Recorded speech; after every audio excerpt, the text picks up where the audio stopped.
Boa tarde. Agora, depois dessas duas excelentes apresentações do professor Wellington e da Juliana, a gente resolveu usar o espaço para os alunos apresentar os trabalhos que eles vêm desenvolvendo na disciplina. Então, agora a gente vai começar com o Marcelo e com o Ricardo, num TCC orientado por mim. E depois a Jennifer e a Karen, são alunas do professor Maderna, vão apresentar um trabalho que elas desenvolveram na disciplina sobre o tema de mobilidade.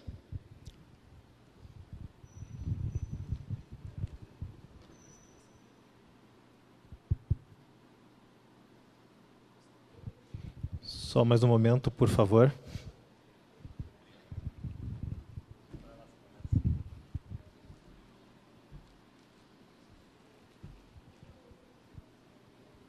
Boa tarde a todos.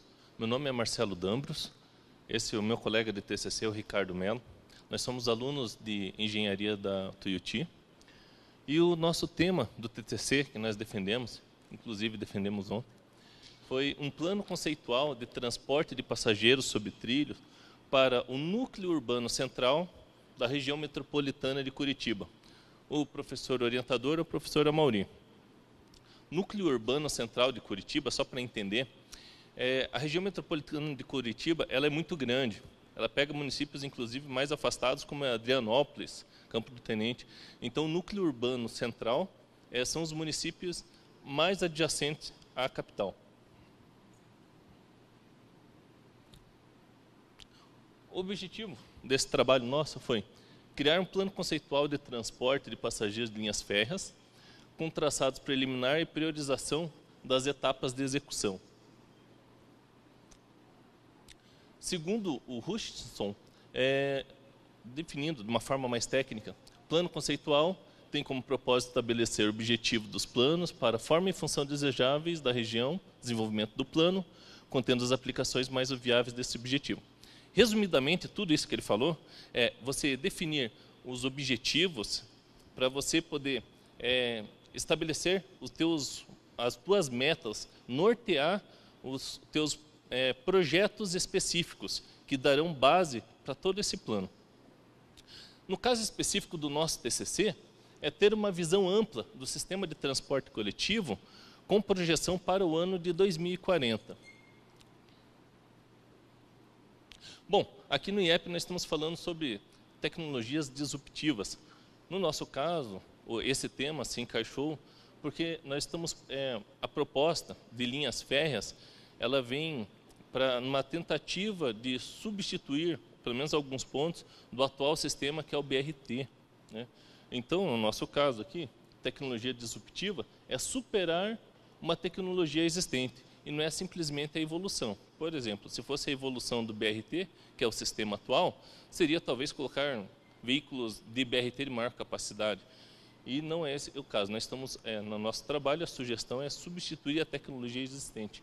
Por isso que vem de encontro aqui ao tema do IEP.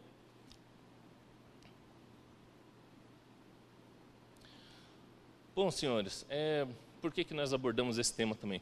Qual que é a percepção dos usuários do transporte coletivo aqui da capital e da região metropolitana? Bom, Curitiba já foi modelo de transporte coletivo em todo o país, né? Hoje, segundo essas reportagens que a gente verificou, inclusive reportagens recentes, a maioria tudo desde o início do ano para cá, os usuários reclamam muito dos ônibus lotados.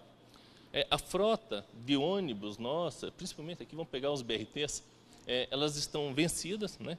Alguns ônibus, a vida útil deles é 10 anos. Muitos ônibus, inclusive esse da foto aqui, tem 14 anos.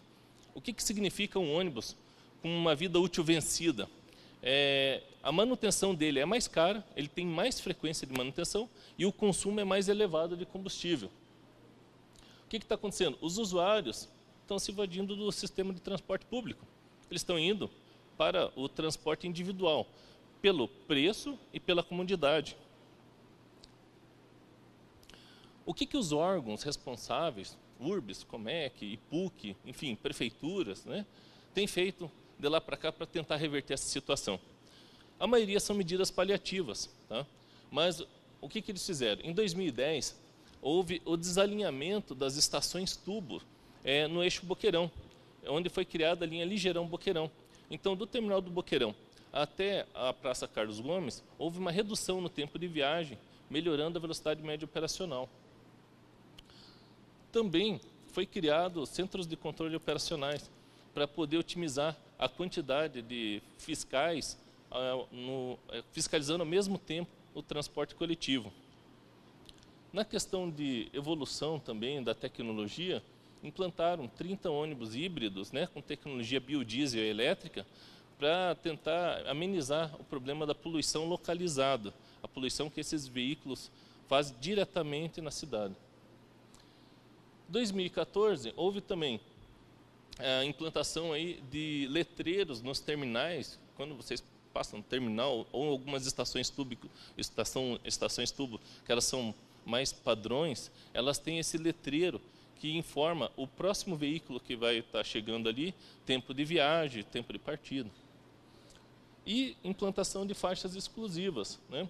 Só que em alguns casos, por exemplo, perto da rodoviária mesmo, foi implantado, só que foi desativado. Trouxe tanto transtorno para os veículos ali, que acabaram permitindo que os veículos particulares acessassem. Senhores, senhoras, esse é o mapa da Rede Integrada de Transporte, a RIT. Tá? Ele é composto de... Bom, a nossa RIT, a nossa Rede Integrada de Transporte, ela tem 21 terminais, tá? Em Curitiba e região metropolitana. Por esse sistema completo, passam aproximadamente 1,5 milhão de passageiros por dia. A frota nossa de ônibus é 1.280 ônibus dispostos em 250 linhas. Só para entender esse mapa. Aqui são as vias estruturais de Curitiba, né? Nessas vias estruturais estão os eixos dos BRTs. Tá? A alimentação é feita através de ônibus tipo alimentadores, que eles integram fisicamente nos terminais, e a partir daí, quando você cai no terminal, você tem acesso à linha do BRT. Por curiosidade, o único terminal metropolitano que tem a integração direta com o BRT é o terminal de Pinhais. Os demais terminais aqui, como pode verificar, eles são feitos, a integração é feita através de linha direta ou de linha troncal.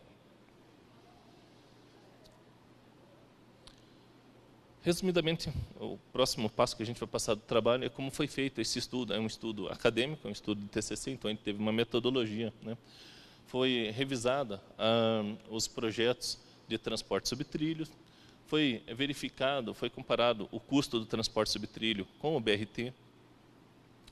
Nós também fizemos uma análise da arrecadação de impostos desses municípios, uma projeção da população para o ano 2040, que é o foco do trabalho. Pesquisa de origem e destino também foi analisada, uma pesquisa de origem e destino, a mais recente era do IPUC, que ainda não está divulgado, mas eles gentilmente forneceram os dados para nós. Projeção da demanda de passageiros do transporte coletivo, com base também em relatórios das empresas que gerenciam o transporte coletivo. Por último, foi escolhido o tipo de modal e, na sequência, também foram definidas essas rotas preliminares. Boa tarde. Eu me chamo Ricardo, vou dar sequência aqui na apresentação do trabalho. Só contando um pouquinho da história, tá? Ele não fez parte do contexto do trabalho da apresentação. Se nós tivéssemos chegado a esse evento há 100 anos atrás, em 1907, o principal meio de transporte de Curitiba era o bonde. Tá? Em 1917, existia uma rede de bondes que chegou a ter em torno de 25 quilômetros em Curitiba, e nessa data o bonde ainda era um bonde puxado a mulas. Tá? Um pouco depois, o sistema mudou para o bonde elétrico. Vocês estão vendo esse círculo aqui? É mais ou menos nessa posição que fica o IEP. A malha de bondes que existiu na cidade, que definia mais ou menos o tamanho da cidade, ela ia até o Bacaxiri, no lado norte da cidade, até o Seminário, Portão, mais ou menos onde hoje são os 2 shoppings ali no Portão, e até o Matadouro, que é na região onde é a PUC. Isso era mais ou menos o tamanho da cidade de Curitiba. E o sistema de bonde, ele foi eletrificado na década de 20, então esse bonde original de 1887 foi substituído por um bonde elétrico fornecido por empresas belgas. Os belgas se orgulham de ter fornecido essa eletrificação. E ele foi recebido material rodante usado dos Estados Unidos. Então, esse bonde aqui, que algumas pessoas podem ter visto lá na Praça Tiradentes, é o único bonde remanescente dos bondes de Curitiba. E o bonde da 15 de novembro nunca rodou em Curitiba. Ele é de Santos. Aquele bonde, inclusive, era muito maior do que os nossos. Ele foi comprado por um dos prefeitos de Curitiba, buscando resgatar a nossa memória. Tá? Mas vamos aos projetos. Ao longo dos últimos quase 50 anos, Curitiba estudou 9 projetos de transporte sobre trilhos. Desde o projeto original de 69, que previa a implementação, né, a concepção lá de um projeto de um metrô, basicamente no que hoje são os eixos estruturais. E esse metrô, ele era um veículo que não é um metrô convencional, ele é uma denominação técnica, ele é um VLP, é um veículo leve sobre pneus. E ele não foi implementado em lugar nenhum do mundo. Ele era um veículo, o proposto, era um veículo experimental da Westinghouse. Ele teve uma linha teste e não avançou. Tá? Depois, ao longo das décadas seguintes, né, teve vários projetos de implementação de VLT, basicamente respeitando os eixos de maior adensamento, os eixos estruturais. Teve um projeto de 85 do Arion Cornelsen, um arquiteto, um urbanista muito conhecido. Ele propunha a implementação nos eixos ferroviários que existem na cidade. Tá? De novo, em 92, foi apresentado um projeto no eixo norte-sul, denominado bonde moderno. E todos esses projetos eles acabaram servindo para permitir a evolução do sistema de ônibus de Curitiba. Todos. Tanto é que o elemento principal do sistema de BRT de Curitiba chama-se estação tubo. Por que estação? Porque os projetos de VLT da década de 70, início dos anos 80, eles utilizavam-se de uma parada elevada para acelerar o embarque e desembarque de passageiros. Ele foi evoluindo e foi agregando elementos desse processo. A segregação de via é típica de transporte ferroviário. Em 97, foi proposto outro VLP. Tá? Isso aqui parece um bonde moderno, um VLT, mas ele é uma espécie de ônibus com uma roda guia. Esse é um sistema proprietário também. Algumas cidades possuem esse sistema, que ele é da Alstom, mas ele não é um sistema que avançou muito. E os projetos de metrô? Tá? Curitiba voltou a estudar um projeto de metrô de maneira mais técnica, e a gente teve o projeto de metrô de 2012, que tentou ser licitado a reboque do processo da Copa, do PAC, como muitos projetos.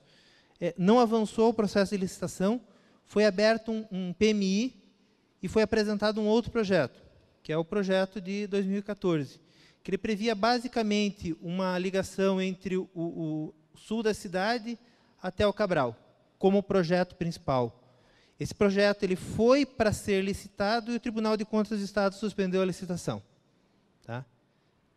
E esses foram, basicamente, os projetos de transporte sobre trilhos de Curitiba. E quanto custa fazer um projeto de transporte sobre trilhos ou um projeto de transporte sobre ônibus, de BRT? Tá? O metrô, ele é caro. Por quê? Porque ele apresenta alta capacidade e uma grande interferência, né, durante o processo de construção. São obras grandes. Tá? 190 milhões é um valor médio de obra de metrô no mundo. Existem obras mais caras e obras mais baratas. Monotrilho, tem 2 linhas sendo construídas em São Paulo. Tá? Monotrilho, aí, para tentar contextualizar, é aquele veículo comum nos parques da Disney. Serve como transporte coletivo, sim. Tem algumas aplicações que, inclusive, ele é o mais adequado. Ele custaria em torno de 65 milhões, preço médio, Metrô leve é um metrô, né, enterrado, só que com estruturas menores. Veículos menores, estações, que são elementos muito caros, menores, e geralmente obras mais superficiais. O VLT e o BRT. Claro que o BRT ele tem custo, né? O BRT pode ser mais barato, os defensores dizem que ele é muito mais barato que isso, só que depende do grau de serviço que você quer, do grau de segregação da via. Mas vamos mais. E os nossos projetos, os últimos projetos? O monotrilho previsto em 99, ele tinha custo estimado de 25 milhões de reais.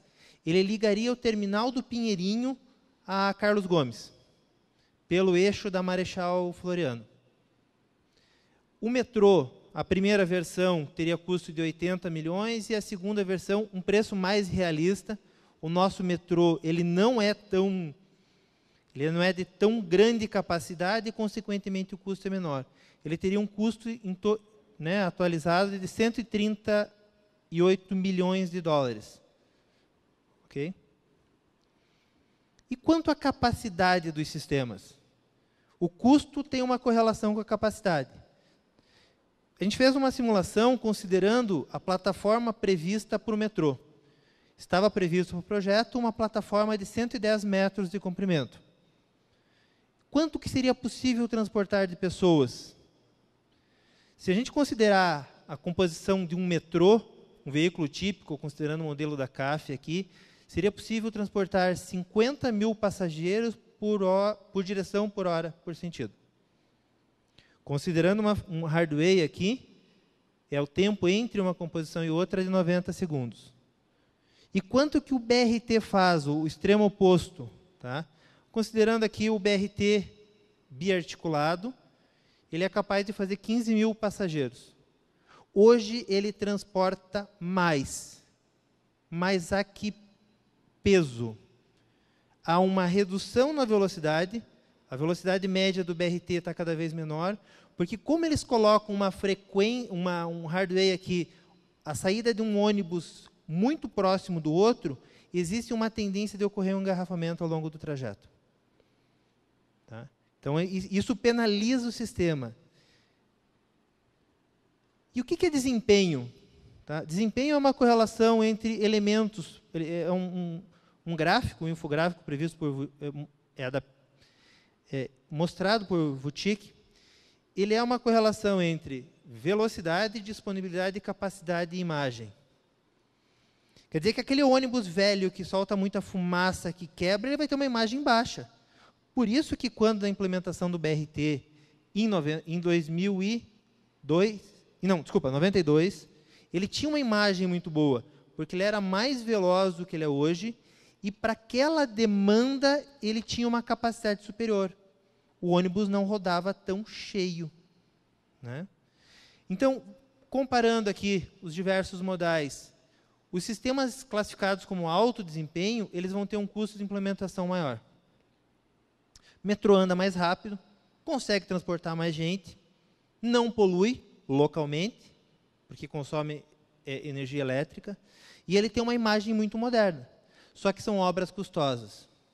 O extremo oposto, eu não faço nada, e a cidade é movida, é transportada com ônibus convencionais que disputam espaços com os carros.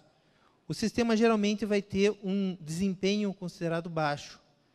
Existe uma zona aqui, intermediária, de desempenho, que o BRT e o VLT eles competem.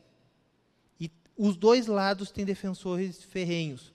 Curitiba tem defensores do BRT. Por quê? Porque foi um sistema que foi desenvolvido, evoluído aqui. Tá? Hoje o sistema de Curitiba não é o mais famoso, porque ele não conseguiu evoluir mais por condições das vias, condições estruturais da cidade.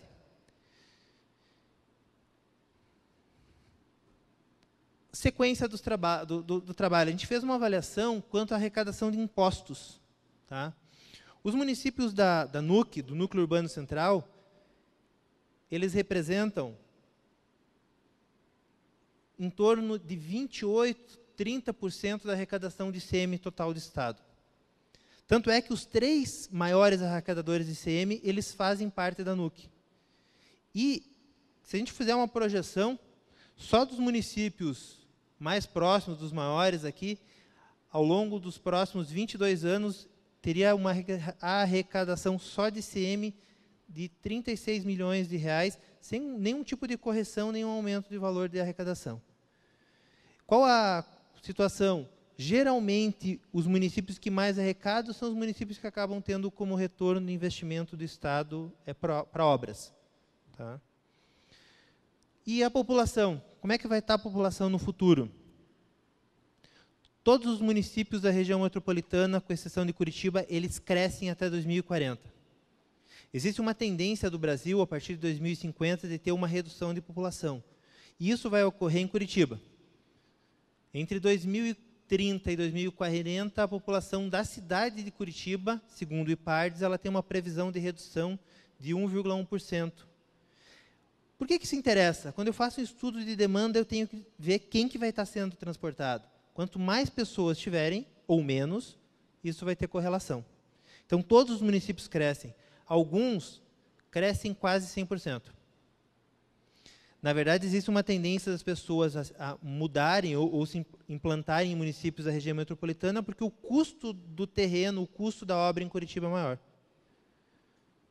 E como que funciona hoje os deslocamentos em Curitiba e na região? Quanto ao modo de deslocamento, como as pessoas se deslocam, tá, é similar. Não dá para dizer que existe diferença entre como as pessoas que moram na região metropolitana ou em Curitiba se deslocam. O percentual de pessoas que utilizam ônibus é idêntico. Tá? E como que funciona? Da onde para onde vão as pessoas? Não foi feito um extrato localizado, foi feito um extrato por município.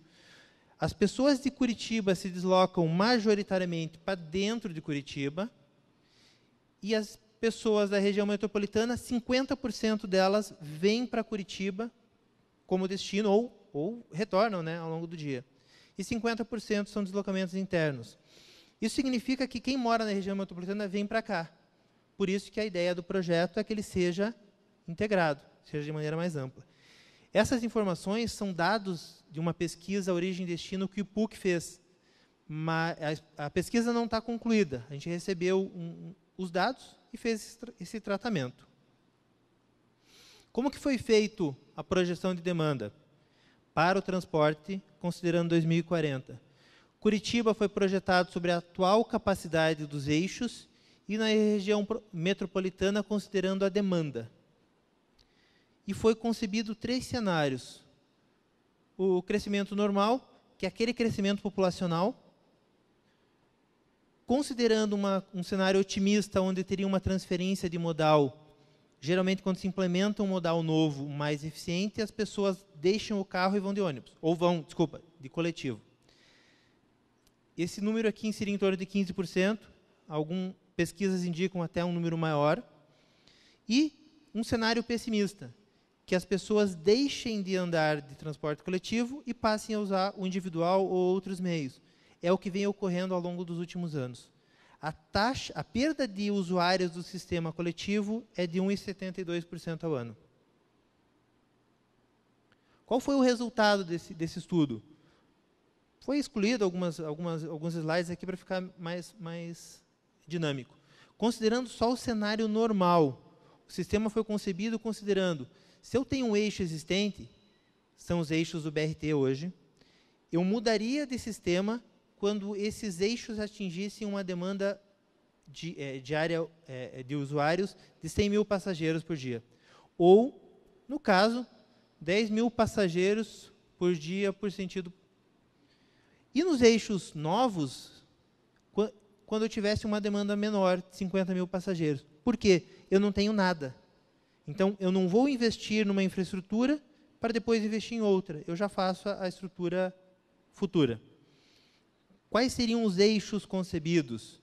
Considerando Curitiba, né, teria uma substituição do modal atual no eixo sul, no norte, no eixo Boqueirão e no eixo leste até o Centenário. Desculpa, até o Capão da Embuia. E os municípios de Colombo, Pinhais, Almirante e Fazenda, que por esse crescimento populacional, eles vão ter uma demanda de transporte futura muito maior. Tá? Considerando também uma ligação com São José e o aeroporto. Uma das dificuldades do trabalho foi a dificuldade de obter as informações, os dados. Como ocorreu uma desintegração do transporte coletivo, na Comec a gente não conseguiu obter essas informações. Em alguns órgãos a informação ela foi mais restrita. Considerando os dados obtidos da URBS, né, foi concebido o sistema. São José ele tem um grande polo gerador de potenciais passageiros. O aeroporto de São José, até eu vi que tem no banco de ideias do IEP, aqui tem o projeto do aeroporto, ele transportou em 2016 7,2 milhões de passageiros. É uma grande fonte de geração de usuários. Dentro desse monte de informações que a gente coletou, qual seria o modal proposto? Qual seria o veículo proposto? Entre os sistemas de maior capacidade, de alta capacidade, o que seria mais adequado para o uso seria o BRT. O BRT.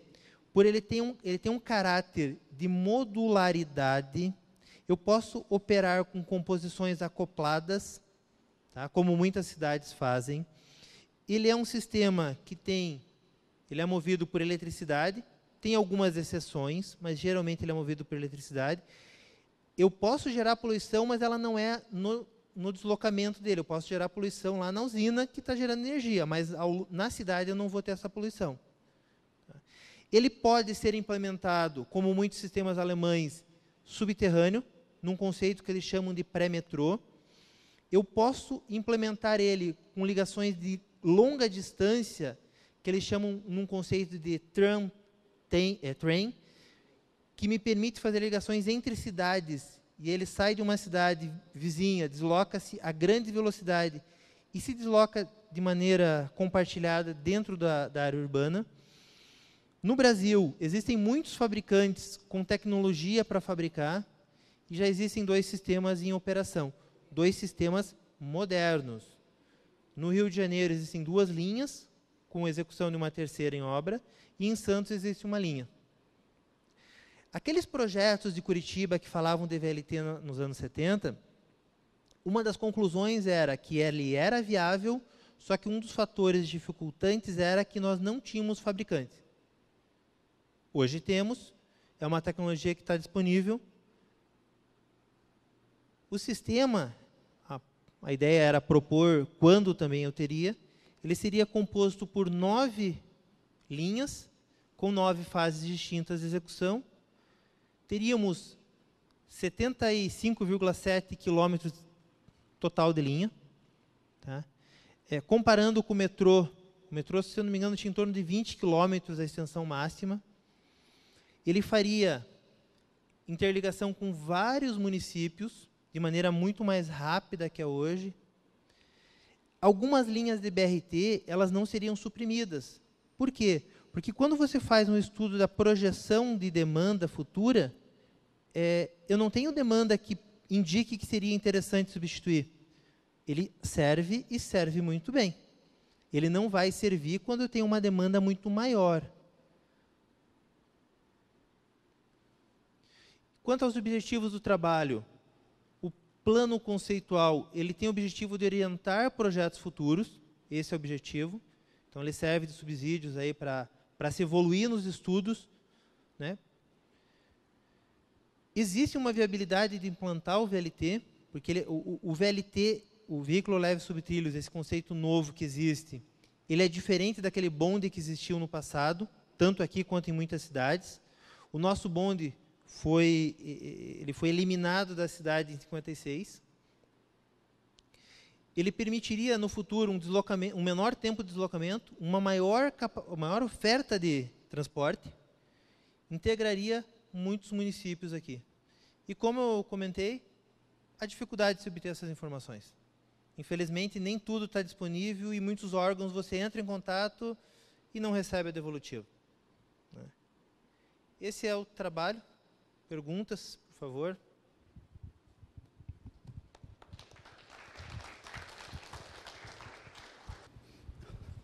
Bom, Boa tarde. Na disciplina de projeto interdisciplinar, o professor Amaury solicitou aos alunos a apresentação de pequenos trabalhos. Entre esses pequenos trabalhos, foi selecionado o trabalho da Jennifer e da Karen, que é um disciplinamento do estacionamento no campus Barigui, conforme os tipos de veículo. Eles vão propor a parte das vans. Em seguida, a gente poderá mostrar só um foquinho bem rápido sobre a totalidade dos projetos que foram apresentados, para vocês terem uma ideia da quantidade de melhorias que podem ser feitas, que talvez sejam necessárias também em muitas outras partes da cidade. Então, vou passar. Karen, que vai começar. Boa tarde. Meu nome é Karen, essa é a minha colega Jennifer. A gente vai apresentar o nosso projeto, que são os transportes alternativos na Universidade de Tuiuti, visando, né, alguns problemas que a gente encontrou no estacionamento, dando ênfase a 2 transportes que seriam as vans e as bicicletas. Então, aqui é a identificação do problema que a gente tem lá, que a gente fez a pesquisa, considerando que a gente tem o estacionamento da Tuiuti bem lotado. Também temos os veículos de pequeno porte e médio porte que ficam junto. Os únicos que ficam separados são os carros de grande porte. E, inclusive, as vans também ficam no meio dos veículos, no caso de pequeno e médio porte. A gente já encontrou também pequenos acidentes, e são relatos no caso de estudantes que têm o carro riscado. São acidentes simples, porém causam estrago nos carros, né? Acabam riscando e danificando os veículos. Na hora da saída é bem complicado, porque tem um fluxo muito grande de alunos. As vans não têm um espaço adequado para poder passar, no caso, e resgatar esses alunos para poder sair da Tuiuti, consequentemente causando também um grande congestionamento ali na hora de sair com os carros. Eu, no caso, que vou de carro, às vezes eu levo em cerca de 20 minutos para conseguir sair da Tuiuti. Aí a falta, né, no caso do estacionamento para as vans, as vagas para os carros de porte pequeno, né, no caso que a gente comentou, que as vans utilizam essas vagas, então fica bem complicado. E a falta de segurança para as vans e os motoristas, que aqui eu vou falar um pouco, né, desse modal, no caso, relacionado às vans. A gente fez várias entrevistas com os motoristas, porque visando, né, se a gente vai fazer uma melhoria para as vans, nada melhor que fazer uma entrevista com os alunos que utilizam essas vans, quanto com os próprios motoristas que ficam esperando todo aquele período da aula, ficam esperando os alunos lá na Tuiuti. Então, eles não têm uma estrutura adequada, falta essa segurança, né, as necessidades básicas, a organização, tanto ali, né, para pegar os alunos, eles não têm um lugar certo, eles não conseguem, se eles não forem lá num horário determinado, eles não conseguem pegar aquele lugar lá na parte do estacionamento lá em cima, né? Então, fica bem complicado, porque daí já gera esse fluxo da saída da universidade. E tem esse problema também na falta de manobrar, que é onde acontecem os acidentes que acabam riscando os carros e danificando os carros. Então, a gente fez um estudo de implantação do estacionamento. A gente fez uma pesquisa que, em média, 25 vans ficam lá por dia na Tuiuti esperando os alunos assistirem às aulas e ficam esperando seus alunos lá como ponto final de percurso. Então, visando isso, a gente levou em consideração que o número de vans pode aumentar com o passar do tempo, e a gente sugeriu uma capacidade de 35 vagas para o projeto de implantação, né? Que ele tenha uma maior durabilidade. A vantagem de implantar essa ideia do estacionamento é justamente essa, de diminuir o fluxo de vans nos meios dos carros lá em cima, né, que é na parte, eu já vou mostrar para vocês o estacionamento, bem certinho o mapa, como vai ser, para ficar mais fácil para entender. tirar esse fluxo das vans entre os carros e deixar separado, né, onde tem ali a parte dos carros, seja determinado para eles, e as vans fiquem num espaço somente para elas, determinado para elas. Aqui é o estacionamento que a gente quer implantar o projeto, né, de melhoria. Aqui, no caso, é onde tem o grande problema, porque as vans elas ficam aqui. Aí elas têm que vir até aqui para, no caso, pegar os alunos, né, nessa parte aqui que eles ficam. Então, aqui, todo esse estacionamento aqui é sempre lotado de carro. Então, para as vans ficar aqui, é bem complicado. Até, inclusive, que normalmente eu sempre deixo meu carro estacionado aqui. Quando eu estou descendo a pé para ir pegar o meu carro lá, é bem ruim, porque as vans ficam cruzando na frente da gente para pegar os alunos lá.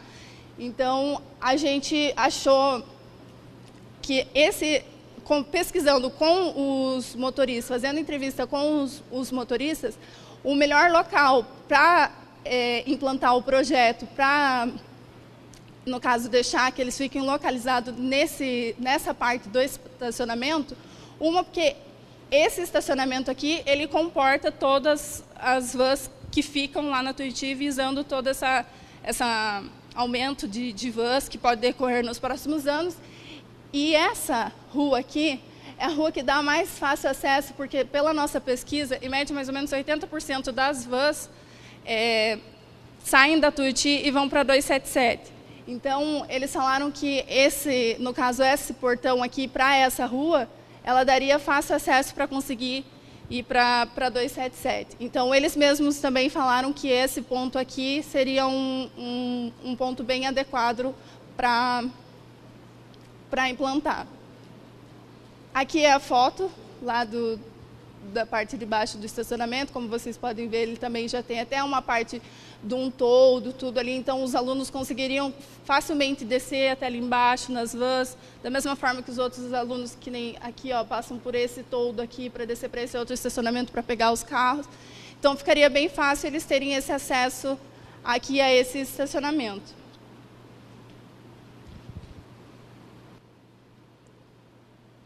Aí, agora aqui é a parte do projeto, que aí a Jennifer vai falar para vocês bem certinho, explicar todo o projeto mesmo da... Boa tarde a todos. Meu nome é Jennifer, sou estudante de engenharia da Universidade de Tuiuti do Paraná. E a gente, na hora de implantar esse projeto desse estacionamento para as vans, a gente pensou muito nos motoristas. Como que vocês podem ver, essa parte aqui seria um espaço de lazer que a gente construiu para os motoristas, porque eles ficam em cerca de 3 horas e 40 minutos esperando os alunos na universidade. E a questão que eles abordaram para a gente é que, pela falta de segurança, eles não deixam as vans para irem até o banheiro, por exemplo. Eles não costumam deixar as vans para irem até o banheiro. Quando a gente fez esse projeto, a gente já pensou em fazer um controle aqui com segurança, então ele não deixaria entrar carro ou outro veículo, só apenas as vans, e teria um sentido único, né? Então, eles entram por aqui, estacionam e saem por essa rua fazendo esse contorno. O espaço do motorista. A gente criou um espaço mesmo, com uma sala e 2 banheiros. Opa. Pensando mesmo a um lugar para onde eles ficarem. Até porque alguns dos motoristas usam esse estacionamento para ficar, mas eles não têm aonde sentar, por exemplo, para conversar, que muitos deles ficam ali, passam, na verdade, o ano inteiro dentro das próprias vans. A gente também fez um projeto de incentivo do uso da bicicleta dentro da Universidade de Tuiuti. Por quê? Porque, mais ou menos, o custo para vir e voltar com van todos os dias, mensal, é R$200. Então, pessoas que moram próximas a Tuiuti não vão utilizar vans, por exemplo.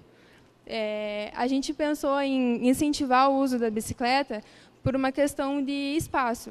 A bicicleta ocupa um espaço muito menor, ela dá uma qualidade de vida muito maior, porque hoje a gente sabe que é cientificamente comprovado que as pessoas precisam fazer no mínimo 3 dias por semana de exercício físico.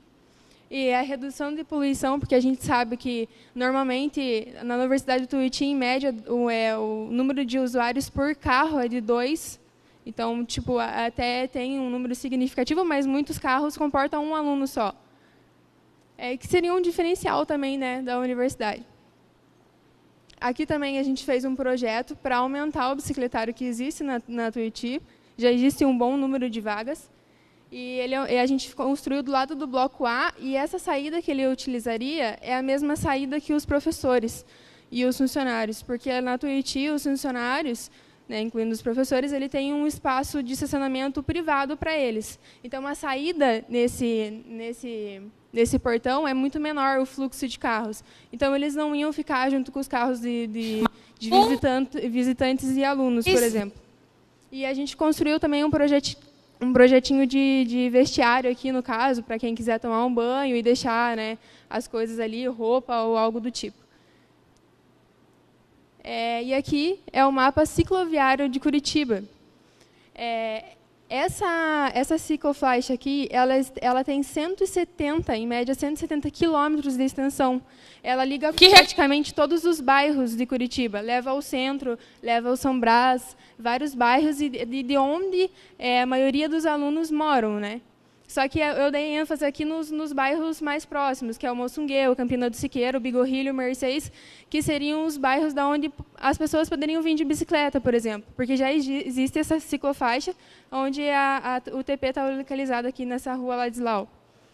Essa ciclofaixa aqui, ela está sendo projetada, é uma ciclofaixa de via calma, então o que aumentaria essa possibilidade, né, de utilizar a bicicleta para ir até a UTP. E a gente fez uns comparativos.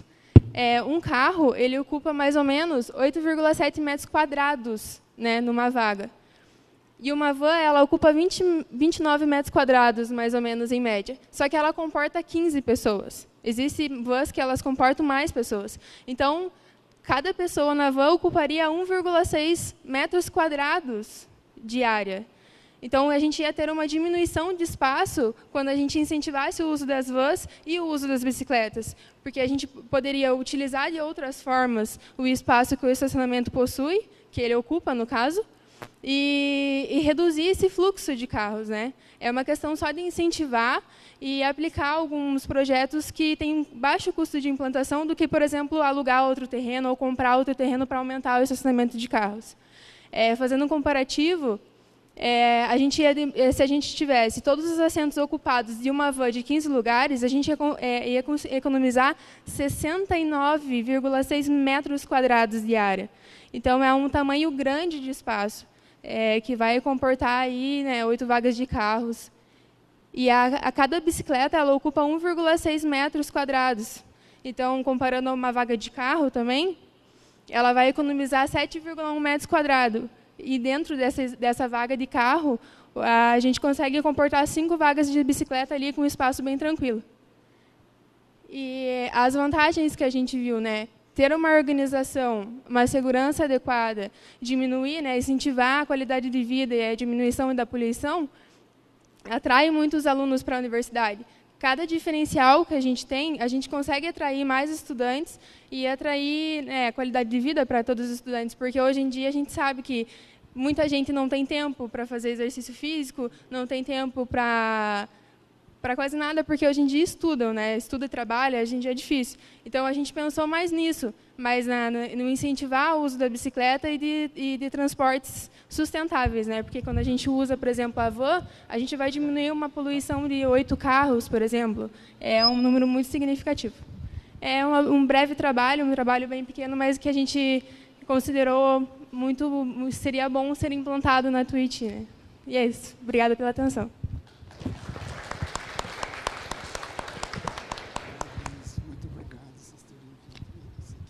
Bom, a gente só quer concluir mostrando que os outros alunos apresentaram vários outros pequenos estudos. A gente acha que Curitiba está precisando realmente uma melhoria dos transportes. Os transportes influem bastante no desenvolvimento das cidades. Nós tivemos já um professor que ele mostrava as cidades até a Idade Média, Roma, Paris, Cartago, até 1850, por aí, nenhuma teve mais do que 800 mil habitantes. Essa quantidade é o que ficava num círculo de raio de 2 quilômetros, que correspondia a mais ou menos andar a pé ou a cavalo uma meia hora. Então, é o seguinte, as pessoas que, para suas viagens de rotina, gastam mais de meia hora para ir ao trabalho, não conseguem melhorar de geração em geração a sua parte socioeconômica. Eles não voltam para almoçar em casa, chegam cansados do trabalho, voltam cansados. São, claro, exceções do que estudam à noite e tudo. Pode pôr. Então, só para concluir, a gente queria dizer que a turma, né, de projeto interdisciplinar, o professor Amauri solicitou vários pequenos probleminhas, e eles tocaram em vários pontos, além desses que vocês já viram. Então, aqui a gente só vai mostrar alguns aspectos que foram levantados pelos alunos, para mostrar o quanto a Tuiuti também tem trabalhado nesse assunto. Existem problemas de todas essas áreas: pavimentação, semáforos, sinalização, coberturas, todos os estacionamentos de todos os veículos, motos, ciclistas, ônibus, segurança, arborização e, principalmente, os acessos. Quem chega lá às 7 horas enfrenta graves congestionamentos, principalmente na Cândido Hartmann, tudo isso. Desculpe. Eu não estou conseguindo... Então, esses são todos os problemas, como eu falei, dos grandes congestionamentos, os estacionamentos superlotados, as vans, como elas falaram, os carros já ocupam as áreas das vizinhanças, né? Existe uma perturbação, inclusive aos moradores locais, né? Existem roubos, acidentes, a linha de transportes públicos é bastante inadequada. Às vezes, os alunos necessitam esperar 3 ônibus no terminal Campina do Siqueira, na hora que vão para a aula, porque os ônibus são superlotados. Vamos ver se eu consigo ir adiante aqui. Bom, então, aqui são necessários os dados, né? Nós precisamos de dados de 3 categorias: as demandas, as viagens, os inventários, todos, né? E dados socioeconômicos. Depois são feitas essa parte das previsões, as projeções, elaborações, para chegar no que seria necessário. Não estou conseguindo ir adiante. Bom, aqui elas falaram das vans, da proposta. Não sei por que não vai. Lá a topografia é bem difícil. Vocês vejam os aterros, tudo que tem, as contenções feitas, né? Esses estacionamentos. Como que vai para frente? Aqui tem para trás. Os estacionamentos à noite ficam todos lotados. Como vocês estão vendo, existem marcas antigas, então, marcas antigas e novas para separar as vagas. Muitas partes do estacionamento não são pavimentadas. Existem o caso de carros e vans parados nos mesmos locais, ou seja, não tem uma separação por tipos de veículos. As coberturas não passam aonde existe cruzamento com os carros. Os alunos, então, se molham. Isso é só um exemplo de coberturas da Unibrasil, por exemplo. O estacionamento de bicicleta é bastante precário e tem muito pouca bicicleta. Às vezes, só tem 2 bicicletas paradas lá nos períodos das aulas à noite, por grande dificuldade. Claro que em outros países, os ônibus, os trens, todos levam os ciclistas, existem várias melhorias. A parada de ônibus também não é suficiente. Os alunos, aqui não é hora de pico, mas eles não conseguem ficar todos embaixo da coberta, tomam chuva, falta também uma passarela para a travessia. Aí o aspecto do ônibus superlotado. As vans, em muitos locais, não têm marcação. Existem vans também, mais dos professores, que param muito perto dos prédios, que fazem ruídos no caso das aulas. Agora também não quero ir para frente. E aqui são outros probleminhas que existem nos acessos. Ali é a Cândido Hartmann. Existem algumas entradas. Ali é uma entrada que sai do cemitério. Tá. E para mim apontar. Então, vejam, naquela saída ali do cemitério, os carros não conseguem virar à direita para ir para a universidade, que seria para essa parte de cima, ao mesmo tempo que os carros vão para o centro da cidade. eles ficam impedindo a virada à direita. Então, quem vai para a universidade tem que ficar nas filas. Isso não acontece só nessa rua Nicolau Gravina, mas em outras ruas de acesso a Cândido Hartmann. A virada à esquerda, a virada à direita fica difícil com os carros que querem entrar direto. Na entrada da universidade, a via é até larga, mas não existem ilhas de proteção para as viradas à esquerda, nem semáforos. Essa via aqui é mais larga, um pouco adiante ela é mais estreita, que dificulta também a saída dos estacionamentos da universidade. Existe uma rótula na Cândido Hartmann. Essa rótula, quem vem, por exemplo, de Santa Felicidade, existem duas entradas, uma que vai para o bairro e outra que desce para a universidade, que são juntas. Então, ali dá bastante acidentes. Precisaria, pelo menos, colocar um semáforo ou mudar o tipo de interseção da rótula. Bom, aqui já não sei como é que eu faço de novo. Aqui eu acho que eu passei para frente. Bom, outro problema, por exemplo, os alunos que vêm pela BR-277 de Campo Largo, de Araucária, têm que fazer uma volta bem grande, né, indo lá embaixo para entrar na 277 e voltar para a universidade. Existe também um semáforo ali na saída, que também dificulta bastante o movimento dos alunos. Ali uma nova ligação que estaria sendo proposta da rua Sidney Rangel para Cândido Hartmann, aquela flechinha vermelha que está sendo indicada. Essa ligação cortaria terrenos que hoje não são florestas, são áreas de cultivo, são aquelas hortas que estão ali.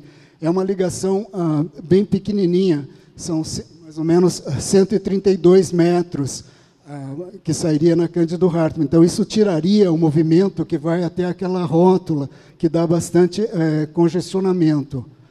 A topografia é bastante favorável, é quase em nível o terreno. Então, os custos não seriam tão altos, dariam vários benefícios de custo de operação, tempos de viagem, acidentes, congestionamentos e, principalmente, interferência com os moradores de bairro. Aqui é a distância que atualmente os veículos percorrem para chegar no centro do estacionamento da Tuiuti, cerca de 824 metros. Pelaquela ligação, cairia menos da metade, 387. Então, é possível analisar, por exemplo, quantos carros passam por dia que vão para a universidade. À noite, às vezes, é mais de 3.000 carros. Ida, volta, pela manhã, tudo, a gente calcula pelo menos uns 8.000 carros, que economizariam 437 metros. Daí dá a quilometragem total diária, né, 3.500 quilômetros, dá a quilometragem anual, considerando 200 dias de aula, 699 mil quilômetros. Só em gasolina seriam mais ou menos ali, que não fazem, acho que faz até menos de 10 quilômetros com litro nessa área urbana, 70 mil litros, colocando R$3, né, tirando um pouco os impostos, 209 mil. Enfim, normalmente essa parte de combustível é mais ou menos metade do custo total de operação. Então, por ano, teria uma economia de 420, mais ou menos, milhões. Agora, a construção desse pequeno trecho, a gente colocou 2.600.000, fazendo uma depreciação bem custosa. É possível que não seja tanto, 2 milhões só para construir mais ou menos 150 metros por 20 de largura. A construção da via, colocamos 600 milhões, considerando 4 milhões por quilômetro. Não é uma via para tráfego pesado, não é mais caminhões e tal. Então, é possível que esse custo também esteja um pouco alto. Aqui foram investigados valores dos terrenos nas proximidades, realmente é bastante caro. Acho que o custo maior realmente seria da desapropriação. E aqui está um pequeno cálculo, né, de viabilidade econômica, mostrando alguma coisa da construção, manutenção e alguns benefícios mais de operação e tempos. Não foram considerados acidentes, poluição, nada dos outros benefícios. Daí você calcula o valor presente, né? Aqui nós fizemos em 20 anos, daria aquele valor de 3 milhões, a relação 2,1 de benefício-custo, uma taxa interna de 24,95. Ou seja, é um projeto muito viável que poderia ajudar bastante a universidade. Então, isso era só para mostrar que existem, digamos assim, muitos outros trabalhos que os alunos fizeram. São pequenos trabalhinhos, mas o conjunto de tudo isso significa muita coisa. Se nós não formos vendo essas partes, se nós não facilitarmos, por exemplo, o uso das vans, esses carpools, etc., nós vamos cair nessas outras soluções aqui, que seria fazer grandes estacionamentos em subsolo, coisas caríssimas, né, que certamente a universidade não tem condições, fazer edifícios, garagens, né, ou usar, essa é uma outra proposta, os estacionamentos do Parque Barigui. Agora, se usar os estacionamentos do Parque Barigui, haveria necessidade de um transporte entre esses estacionamentos e a universidade. O que a gente propõe seria uma linha saindo do terminal Campina do Siqueira, vai até ali o Carrefour, passa pelo shopping, passa ao lado ali no estacionamento do Parque Barigui, ao lado daquele Malucelli, estádio de futebol, e subiria até a Universidade Tuiuti. A gente acha que essa área tem uma demanda bem grande por shopping, digamos, para o estádio, para tudo que seria tudo juntado, e se faria essa linha de mais ou menos 2,5 km. Entre as opções que podem ser analisadas, seria esse transporte movido a ar, que opera em Porto Alegre, também já em Parque, em Manilha, já comercialmente. É um veículo muito leve, ele não tem motor, são compressores de ar que jogam ar num tubo embaixo e deslocam o veículo. Se faria uma linha de ida e volta naquele percurso, e eu espero que se convidem os autores para analisar a possibilidade. Seria isso, então. Obrigado.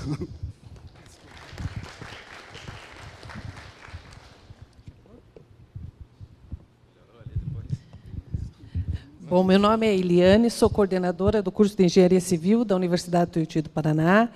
Gostaria muito de agradecer a participação de todos, agradecer ao IEP pela oportunidade de apresentar alguns trabalhos e mostrar que os alunos, até pela equipe que apresentou e pela equipe do TCC, que os alunos saem prontos para trabalhar e estão com um pensamento crítico sobre as situações. As duas alunas são do 4º período, 2º ano, então, desde o início do curso, dentro dos PIs, eles trabalham essa visão crítica. Agradeço mais uma vez a oportunidade de apresentar no IEP. Obrigada.